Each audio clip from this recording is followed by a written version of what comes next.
Notre collègue Philippe Bonnecarrère du groupe Union Centriste pour 2 minutes. Oui, merci Monsieur le Président, chers collègues, Madame la Ministre. Mes 4 prédécesseurs, Madame la Ministre, sont intervenus sur la question du droit d'asile et je le ferai également. Il n'y a donc pas de hasard si ce même point est mis en avant par l'ensemble de mes collègues. Vous avez d'ailleurs déjà un petit peu par anticipation répondu aux questions en évoquant votre souhait de plus haut niveau de responsabilité des pays de première entrée et de plus haut niveau de solidarité des pays dits de deuxième ligne. Et vous avez évoqué des perspectives sur le mois de juin. J'attendrai de votre part quelques précisions pour vraiment que nous soyons certains de la volonté d'impulsion de notre gouvernement. Première observation, le traité de Lisbonne avait changé la donne en cette matière en faisant des mesures en matière d'asile une politique commune.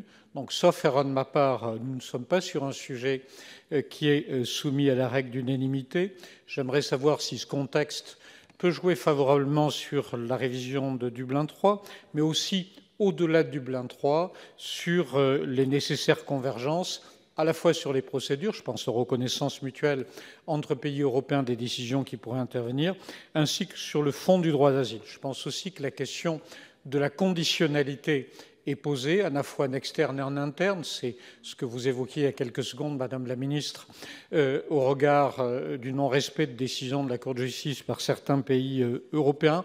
Et enfin, Madame la Ministre, j'aimerais avoir la certitude que notre gouvernement, mais aussi l'Union européenne, est active sur la question des accords dits de réadmissibilité. Vous avez eu une formule sympathique en indiquant que ceci était traité discrètement et bilatéralement. Je dois vous dire que sur le terrain, nous n'avons pas du tout les mêmes échos et en particulier les accords de la réadmission ne fonctionne pas du tout avec les pays du Maghreb ou avec les pays d'Afrique de l'Ouest, ce qui est vraiment un problème, Madame la Ministre, tout simplement d'efficacité pour vous et pour le gouvernement. Merci, chers collègues. Madame la Ministre. Merci Monsieur le Président. Monsieur le sénateur Bonnecarrère, vous avez raison, en matière d'asile, la règle n'est pas celle de l'unanimité, elle est celle de la majorité qualifiée. Ceci étant, on l'a vu pour les décisions de relocalisation qui ont été prises, elles n'ont pas été respectées par certains États membres. Et aujourd'hui, au moment où nous sommes en train de négocier une nouvelle révision du règlement de Dublin, les divisions au sein de l'Union européenne sont fortes. Nous mettons le maximum d'efforts pour parvenir à une avancée, à des progrès au mois de juin. Une avancée des progrès, ça ne veut pas dire que l'ensemble du règlement de Dublin sera révisé à ce moment-là.